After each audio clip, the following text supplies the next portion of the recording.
الله عليه وسلم وإلى آله وأصحابه أزواجه وذريته وآل بيته وإلى أرواح أولياء الله الصالحين وللعلماء العاملين ولأرواح آبائنا وأمهاتنا من المؤمنين شؤون الله لهم الفاتحة.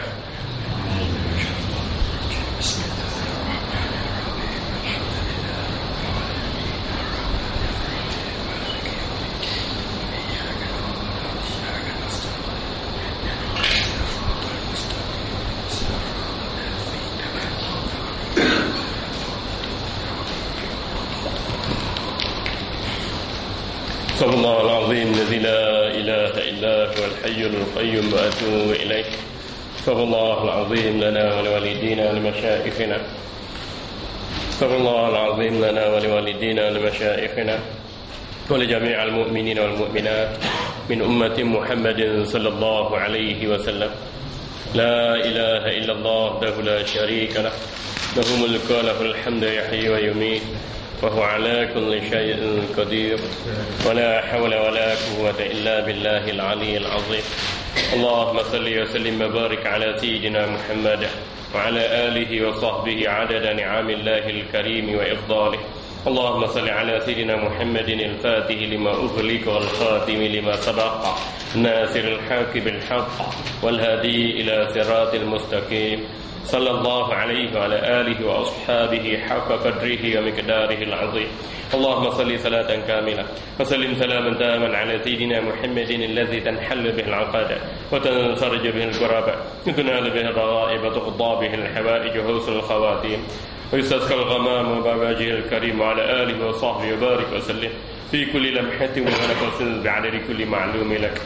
بسم الله الرحمن الرحيم. الحمد لله رب العالمين وبه نستعين ولا عدوان إلا على الظالمين. اللهم صل وسلم وبارك على سيد المرسلين نبينا وحبيبنا وشفاعنا ذخرنا محمد وعلى آله وصحبه من سار على نهجه إلى يوم الدين. سبحانك لا علم لنا إلا ما علمتنا. Maha suci Dika ya Allah, sesungguhnya kami manusia tak pernah mengerti apa-apa kecuali apa yang Dika ajarkan kepada kami. Innaka antal alimul hakim. Sesungguhnya Dikalah ya Allah yang maha mengetahui lagi maha bijaksana. Allah faqihna fid din ya Allah. Ajarlah kami urusan agama kami. Wa alimnal kitab. Berilah pemahaman yang mendalam kepada kami tentang kandungan kitab suci Al-Quran. Waj'alna mimman yastami'una al-qawla fayattabi'una ahsana. Jadikanlah kami dari kalangan hamba-hambamu yang mudah mendengar nasihat dan menerima bimbingan yang baik, dan berilah kekuatan pada kami untuk melakukan amal ibadah yang terbaik. Walhamdulillahirabbil alamin. Assalamualaikum warahmatullahi wabarakatuh. Yang saya muliakan Tuan Meja Zahari selaku Setiausaha Pengurusan Jawatan Kuasa Surau Al-Muhajirin, yang dihormati Datuk-Datuk Tan Sri Ismail Umar, ahli-ahli Jawatan Kuasa Pengurusan Surau, Tuan Haji Beban Hajah, para asatizah muslimin muslimat yang dirahmati Allah. Alhamdulillah pada pagi ini Allah masih lagi sudi memberikan bantuan, subsidi dan menyambung kontrak nyawa kita untuk hidup, sehingga kita mampu berfikir dengan sedar, menggerakkan fungsi akal dan jasmaniah kita untuk sama-sama hadir dalam majlis yang mulia, majlis ilmu, majlis yang dinaungi para malaikat dan diselawat oleh segala makhluk Allah di atas muka bumi ini, insya-Allah. Terlebih dahulu saya ucapkan ribuan terima kasih, jazakumullah khairal jazak pada Tan Sri Datuk Ayu, juga Tuan Meja dan Jawatan Kuasa Pengurusan Surau Muhajirin kerana sudi untuk menjemput saya sekaligus mengaturkan majlis ilmu ini. InsyaAllah majlis ilmu kita ini dinamakan majlis talaki pengajian akidah dan fiqh bersanad sampai pada Nabi sallallahu alaihi wasallam. Dia akan adakan sebulan 2 kali pada minggu yang kedua dan keempat untuk Sabtu. Sabtu minggu kedua keempat. Maklumat akan diupdatekan dari semasa ke semasa. Dan saya juga merakamkan ribuan terima kasih di atas jasa pengorbanan masa, tenaga, harta benda yang kita curahkan ini. Sesungguhnya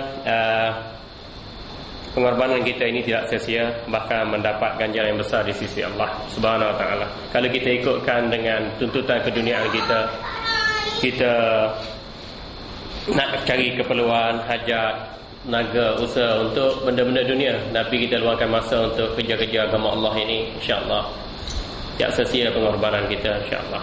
Tuan-tuan hadirin yang dirahmati Allah, saya pada Kesempatan ini agak kesetukan sikit sebab bapa mertua masuk hospital besar Kota Baru kerana mengidap kencing manis yang kronik. Itu dah masuk hospital, kakinya dah dijangkiti kuman kerana mengidap kencing manis, dan daging-daging tisu-tisu yang rosak tu dibuang. Tapi lepas 2 minggu keluar hospital, dimasukkan lagi untuk proses seterusnya. Jadi lepas ni saya balik terus ke Kota Baru. Tu bawa anak isteri semua, dah barang-barang dah ready. So lambat sikit lah. Kalau fikir dunia, memang kita batalkan kelas, nak terus kejar Kota Baru. Tapi kalau fikir akhirat, kita akan rugi mata-mata cancel majlis ilmu, mata-mata nak kejar, nak jaga orang tua dekat sana. Beginilah perjuangan tuan-tuan. Jadi Pertubuhan Ahlussunnah wal Jamaah yang saya naungi ini, kerjasama dengan Surau ini dan masjid-masjid lain sekalipun, untuk kita hidupkan kembali majlis ilmu. Mana-mana masjid surau yang sunyi sepi daripada majlis ilmu, kita akan hidupkan dengan majlis ilmu. Tak kisahlah di mana, di rumah ke, di kedai ke, di surau ke, di masjid ke, kita akan hidup majlis-majlis ilmu seperti ini. Mudah-mudahan Allah berikan kita ilmu yang bermanfaat, yang sentiasa mencelikkan mata hati kita menuju ke akhirat. Jadi untuk akan datang, kita urus takbir secara yang lebih baik, lebih cepat insya-Allah. Kalau pukul 9 tu insya-Allah 8.45 kita dah ready, dan pukul 9 tu kita teruskan mata kuliah kita. Jadi oleh kerana kesulitan dan kesusahan seperti ini yang kita alami, kita merancang, Allah yang menentukan, dan alhamdulillah kita dapat sama-sama juga akhirnya insya-Allah. Dan terima kasih juga pada barisan muslimat kita, walaupun kita tak kenal, tak pernah bersua muka, ada yang kenal-kenal dalam Facebook saja. Saya pun sebenarnya tidak berhubung secara langsung dengan Facebook. Facebook saya ada anak murid yang uruskan ya. Dan alhamdulillah kita dapat sama-sama. Pengajaran kita ni, kita akan menggunakan 2 kitab. Yang pertamanya kitab Darus Samin fi Bayani Aqaidil Mu'minin, yang dikarang oleh Syekh Daud bin Syekh Abdullah Qatani. Dan kitab yang kedua, kita akan baca Sifat Salat Nabi yang Sahih. Sifat Salat Nabi yang Sahih, yang dikarang oleh tuan guru saya, Allamah Dr. Hasan Ali Saqaf Al-Qurashi Al-Hashimi. Bahagian daripada ni kita dah baca di banyak-banyak tempat, dan sini untuk komuniti di sini. Dan kita insya-Allah bila kita belajar akidah, kita akan belajar fiqh, berbetulkan salat kita sebagaimana Nabi sallallahu alaihi wasallam. Bila kita jaga 2 perkara ni, Allah akan jaga kepentingan kita dunia dan akhirat. Tuan-tuan hadirin yang dirahmati Allah, kita mulakan sesi kita dengan kitab Darus Samin fi Bayani Aqaidil Mu'minin, yang dikarang oleh Syekh Daud bin Abdullah Qatani. Yang kitab yang saya bawa ni terbitan Jakim, terbitan Jakim, ditahqiq dan disusun, diolah dalam gaya bahasa dan pendekatan yang baru. Jadi sesuai dengan pembelajaran kita. Kitab pondok yang telah dipelajari di pondok di pesantren lebih 200 tahun lamanya, dan ditahqiq, diolah dengan pendekatan yang baru. Alhamdulillah, mudah-mudahan kita dapat manfaat insya-Allah. Dan kitab ini saya beli, tuan-tuan tak payah bayarlah, saya belanja di jalan Allah. Okay. Tak rugi harta yang disedekahkan di jalan Allah, tak apa, insya-Allah. Tuan-tuan hadirin yang dirahmati Allah, ini kitab dia, Darus Samin fi Bayani Aqaidil Mu'minin, yang dikarang Syekh Daud bin Syekh Abdullah Qatani. Jadi kalau orang tanya belajar apa kuliah Duha kat Asrama Haji, ini kitab dia. Kitab yang dikarang siapa? Syekh Daud bin Abdullah Al-Fatani. Dicetak oleh siapa? Oleh Jakim. Jadi kita belajar kepada kitab autoriti, ulama yang berautoriti, dan dicetak oleh badan yang berautoriti. So kalau siapa yang tak berhati, boleh rujuk pada badan yang berautoriti lah. Okey. Okey, dalam kitab ini ada mengandungi 6 bab. Ini mengandungi 6 bab. Bab pertama kita akan bicarakan tentang kelebihan ilmu dan iman. Kelebihan menuntut ilmu dan iman. Dia beri semangat, beri motivasi dan rangsangan pada kita. Penting untuk kita belajar ilmu yang bermanfaat, khususnya ilmu yang berkaitan dengan akidah. Okay? Dan yang kedua, kita akan belajar tentang Allah. Allah ada zat, ada sifat, ada perbuatan, ada nama. Kita akan telusuri satu persatu dengan dalil-dalil yang jelas berdasarkan pada Quran, Sunnah, Ijma' dan Qiyas. Dan bab yang ketiga, kita akan lestarikan kecintaan pada Nabi sallallahu alaihi wasallam. Ingat tuan-tuan, majlis ilmu kita ni, bila saya sebut saja nama Nabi sallallahu alaihi wasallam, tuan-tuan hendaklah berselawat. Jadi satu, kita ikuti majlis ilmu. Satu, dalam majlis ilmu kita, majlis berselawat pada Nabi sallallahu alaihi wasallam. Ni kita akan belajar kenal Nabi, cinta Nabi dan perjuangkan sunat Nabi sallallahu alaihi wasallam. Jadi letak telefon, letak WhatsApp, tutup apa semua sekali itu. Jadi kita bila disebut saja nama Nabi sallallahu alaihi wasallam, kita berselawat. Kalau tuan-tuan selawat pada Nabi RM1, Allah akan balas RM1 itu dengan RM10. Kalau tuan-tuan berselawat pada Nabi $1, Allah akan balas $1 yang diselawat itu dengan $10.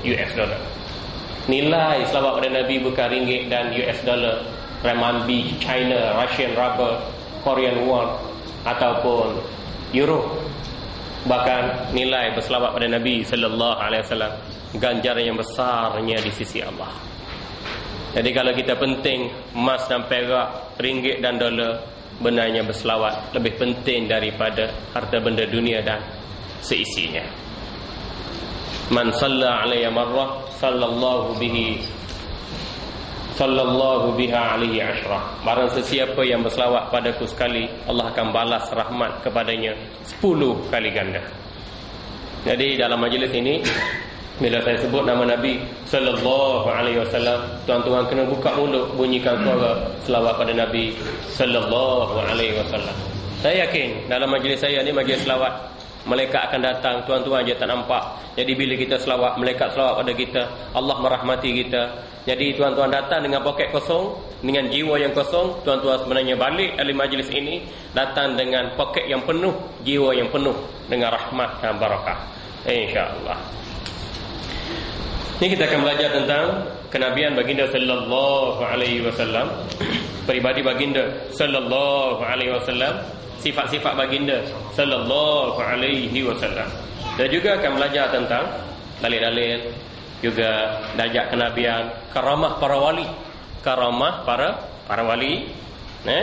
Dan kita nak beza karamah lain, irhas lain dan mukjizat lain. Yang Allah berikan keajaiban tertentu untuk golongan-golongan tertentu. Yang keempat, bab yang keempat, kita akan belajar tentang ghaibiyat, benda-benda ghaib. Kita akan belajar benda-benda ghaib. Akidah ni dia tak boleh main akal je, tak boleh. Nanti main akal tu jadi sesat barat. Kerana orang liberal, pluralisme, dia mempertuhankan akal, fikir logik, fikir kajian empirikal. Tetapi dalam soal-soal akidah ni, hati yang mencerna akal, hati yang meneutralkan nafsu yang bergelora. Kalau bersih hati, akal jadi bersih, nafsu jadi bersih, manusia akan menuju Allah. Ihdinas siratal mustaqim. Tapi kalau hati kotor, fikiran kotor, nafsu kotor, manusia ghair maghdub, akan ikut jalan yang dimurkai oleh Allah. Kemudian dhalim, akan ikut jalan yang sesat. Allahu Akbar. Jadi benda-benda gaib ni kita kena belajar, telusuri satu persatu. Dosa, pahala, syurga, neraka, timbangan, amalan, suratan, amalan, nikmat di syurga, azab di neraka, malaikat, jin, pada masyar, titian siratal mustaqim. Pak orang dia fikir logik, titian siratal mustaqim ada, macam mana nak menyeberangi? Kecil macam mata pedang, seperti rambut di belah 7. Macam mana nak menyeberang? Bawah tu dia fikir logik. Sekali dia tolak logik itu, akhir sekali menyeleweng akidah, boleh jadi sesat dan jatuh kufur, dikhuatiri murtad, na'udzubillah min zalik. Kemudiannya kita akan belajar juga bab yang kelima, itu perbincangan berkaitan dengan 2 kalimah syahadah, iaitu la ilaha illallah Muhammadur Rasulullah. 2-3 hari lepas kami skuad Aswaja, skuad akidah Aswaja, pergi ke Penang. Pagi itu kita bantah Syiah dekat Georgetown untuk gaya-gaya kerajaan. Sesi rally yang panjang, pukul 10 hingga pukul 1. Ceramah non-stop, tak berhenti. Kemudiannya Petang tu kita pergi jumpa Kasim tak selamat. Nah, kalau kita sebut Kasim Ahmad, ayah dia orang lebay, orang baik, ngaji pondok. Pak Kasim ni cerita kat saya, dia kata ayah dia ngaji pondok, tapi ayah dia pergi pemikiran dia jumud. Sanggup dia cakap gitu kat ayah dia. Jadi kita jangan sebut Kasim Ahmad, kita sebut Kasim tak selamat. Kenapa dia tak selamat? Dia tolak kalimah syahadah. Apa yang dia tolak? Dia kata, mengucap ni, Tan Sri, dia kata, la ilaha illallah je. Tak ada Muhammad Rasulullah. Nah, kalau dia tolak tu Pak Said, kafir dan murtad dia. Siapa-siapa pun tolak Muhammad Rasulullah, kafir dan murtad dia. Bahkan dia kata pula, kita sebut la ilaha illallah Muhammad Rasulullah tu, dia kata apa? Munafik orang yang sebut tu. Belum ni kita dengar surat khabar, dengar cerita-cerita radio, internet, blog je. Tapi dengan mulut dia sendiri, kita puas hati. La haula wala quwwata illa billah. Jadi mudahnya kita kata Kasim tak selamat. Kalau Kasim selamat, dia main tak seponya nikah dengan Sabariah, clash dengan mak mertua dia. Dr. Ismadi kebas apa Sabariah dia anak dia dah. Tapi dia menangis-nangis buta mata dia. Kemudiannya Dr. Ismadi bedah mata dia boleh lihat semula. Dia tahu Dr. Ismadi lah yang merancang ni semua. Dia tikam mata jadi buta balik. Kasim tak selamat. Tapi yang jadi Kasim selamat tu bukan kerana sak sepang atau Dr. Ismadi. Yang menyelamatkan Kasim ialah Combi anak mami. Betul tu Pak Syed. Combi anak mami yang selamatkan Kasim. Combi pun ketika itu ada krisis spiritual juga. Apa dia ingat laki dia tu nama apa? Laki dia tu nama apa? Dia panggil tu. Abang Kasim. Abang Bidin. Itu krisis yang dialami oleh Combi. Ini krisis yang oleh Pak Kasim. Apa nama Kasim selamat? Ini krisis yang dialami oleh Kasim tak selamat. Jadi watak tu lebih kurang sama ala Kasim. Maafkan Ustaz Kasim.